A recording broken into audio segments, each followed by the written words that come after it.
Welcome to the Deep Dive.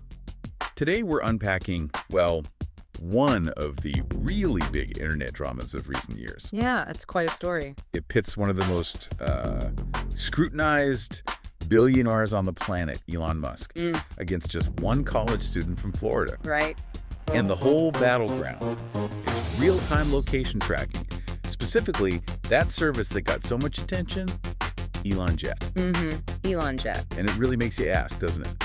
If the information is already public, should platforms be stopping people from sharing it? That's exactly the core question, and that's our mission for this deep dive. We want to go, way beyond just the headlines here. Okay. Our sources today cover the whole history, the conflict, those pretty dramatic suspensions on X and Meta's platform. Right, Twitter X and then Instagram and Threads. Exactly. But maybe more importantly, we're getting into the technical side, the actual tech that makes all this global flight tracking possible for anyone. And the surprising part, how you can potentially tap into premium flight data, offered for free. That's the hook. Okay, so let's unpack it. The creator, we mentioned him, Jack Sweeney. He started this whole thing back in June 2020. And he was just a high school senior then, right? Still in high school, just using publicly available data to track Musk's private jet. It's incredible how quickly it took off. It really did. The Twitter account ballooned to, about 530,000 followers? Yeah, a huge following. And for a lot of people, it became this sort of real-time signal. A signal of what, exactly? Well, where Musk was geographically. You could almost track his focus by watching the jet's movements. Ah, right, like flights between Austin, the Bay Area for Tesla, Southern California for SpaceX. Exactly. It gave investors, maybe competitors, even just followers, constant little updates on his priorities, a level of transparency he clearly wasn't thrilled about. No, definitely not. And that discomfort, it showed up pretty early on. Back in 2021, Musk actually offered Sweeney money. Right, the famous $5,000 offer. Just $5,000 to delete the account. Which, seems low in retrospect.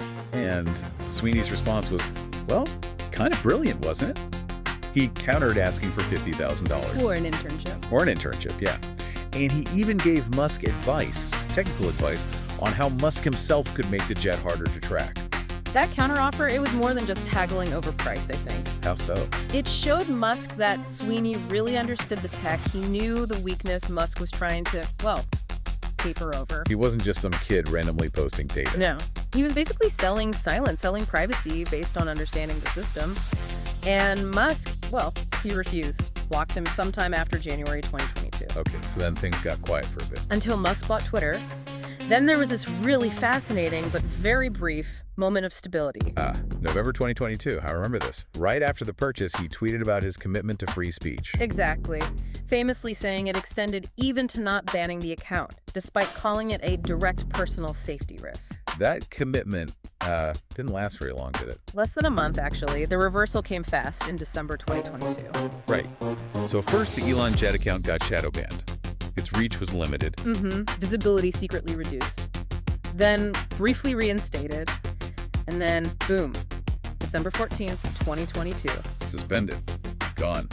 Along with Sweeney's personal accounts, too. Yeah, wiped off the platform. And this is where it gets really interesting, because the justification Musk gave was pretty dramatic. Very dramatic. He claimed a crazy stalker had followed a car. A car carrying his 2-year-old son in Los Angeles. And critically, he claimed the stalker used the real-time location data from Elon Jet to do it. Okay, but the sources we looked at, they paint a slightly different picture, right? A significantly different picture. You really need to know this context.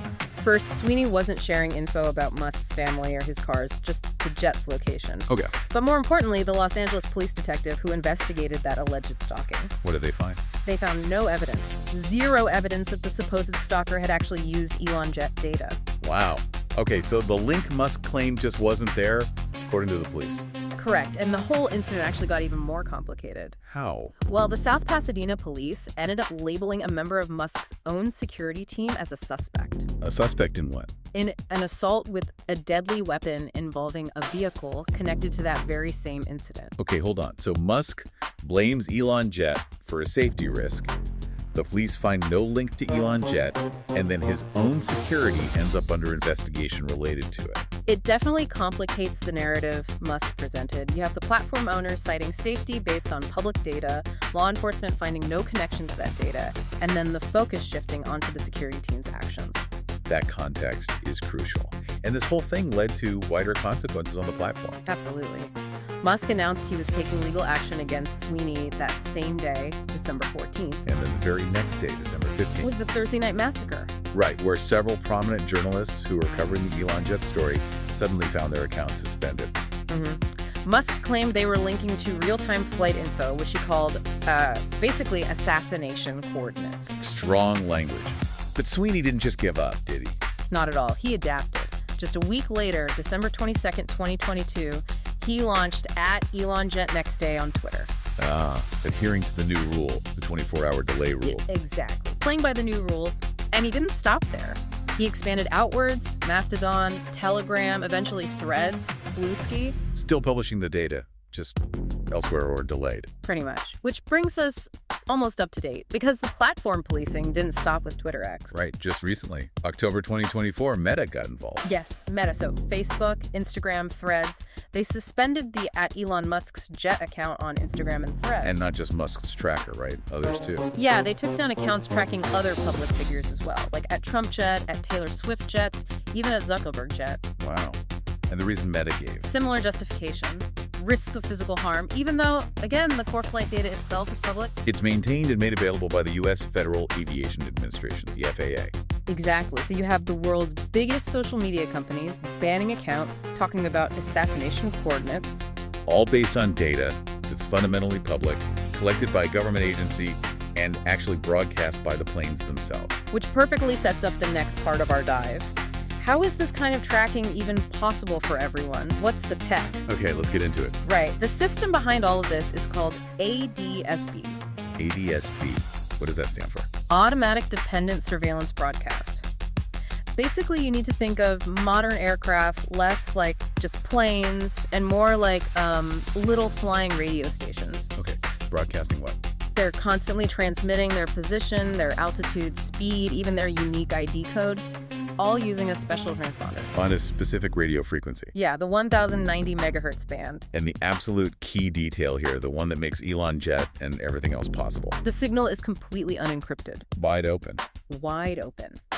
Now, it was designed mainly for air traffic control, so controllers can see the planes. Right, safety. But because it's unencrypted, anyone with the right, fairly simple equipment can pick up that signal and decode it. Meaning individuals, communities, anyone can track planes independently. Exactly. And that's where the big flight tracking companies come in, like Flightradar24, FlightAware. They scoop up all this public data, aggregate it, package it, and then sell access to it. And if you're really into this stuff, a serious enthusiast, or maybe a professional plane spotter. You know that full access, the really detailed stuff, it costs a lot. It really does.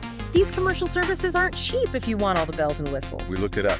Flightradar24 Business, that's around $49 a month. And FlightAware Enterprise, that's nearly $100 a month. $99.95 Per month. Yeah. And without paying that, you're often locked out of the really juicy details. Like what kind of details are we talking about? Well, things investors or serious enthusiasts care about. Maybe the specific runway a plane used at an airport. Or the aircraft's full history. Ah, okay. Critically, you often can't see the age of the aircraft or its serial number without paying. Right. That detail that lets people have those, oh great, am I flying on a 20-year-old plane conversations. Apparently quite important in the aviation community. So those premium details cost money.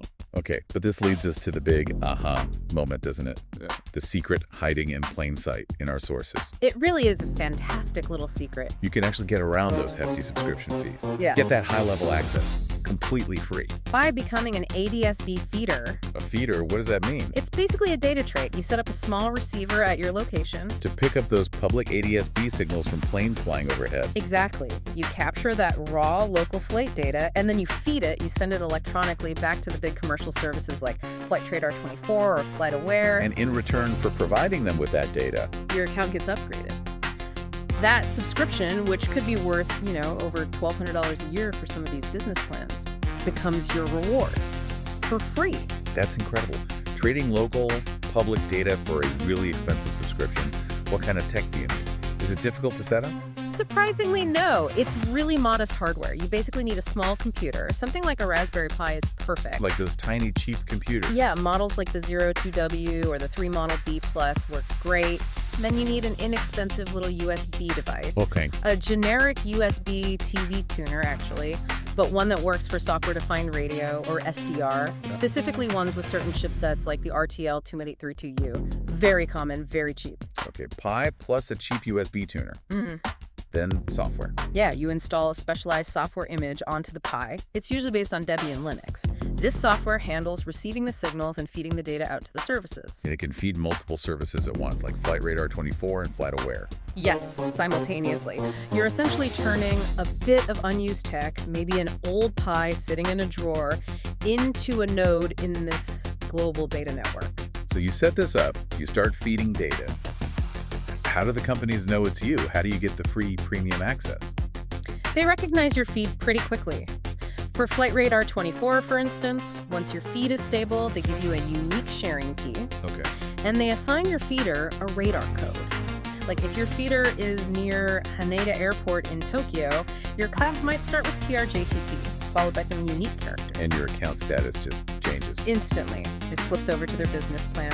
All the premium features unlocked. And for FlightAware, similar deal. Very similar. Your account status changes to corporate subscriber. Again, full access to the premium details just for contributing data that was already flying over your house anyway. This really underscores that global flight tracking isn't just one company doing everything. It's distributed, right? Yeah. Community-driven. Absolutely. It relies on this network of feeders all over the world. But why bother? Don't these big services already have pretty good coverage? They do, but coverage isn't perfect everywhere. Think about remote areas or regions where maybe setting up commercial receivers is expensive or difficult. So individual feeders fill the gaps. Precisely. Every single feeder improves the overall picture.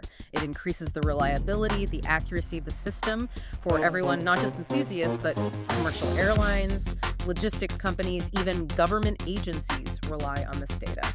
So it's a way to actually contribute something valuable with fairly simple tech. It's a powerful example of decentralized data collection improving a global system. It really is the perfect contrast, isn't it? You have this huge, very public drama over tracking one specific private jet. Yeah, lawsuits, platform bans, accusations. All that noise, contrasted with this incredibly quiet, highly technical community system running underneath it all, making the whole thing possible, often for free. It's a fascinating duality. So as we wrap up, maybe something for you, the listener, to think about. Yeah, this whole situation raises a really important question, I think. Given that the ADS-B data, the raw flight information, is unencrypted, it's publicly broadcast, should we be addressing the safety and privacy concerns of people like Elon Musk at the technical level? What do you mean, like changing the way the system works? Or maybe simpler things, like changing the aircraft's transponder ID more often, which is something Jack Sweeney himself actually suggested Musk could do. Make the specific jet harder to link to the person. So tackle it technically, at the source of the data. Right. Or should we continue down the current path where it's the social media platforms trying to police the sharing of this data, even though the data itself remains public? A technical solution versus a platform policy solution for inherently public information. Exactly. It's definitely something to mull over next time you look up and see a plane flying overhead. Where does that responsibility lie?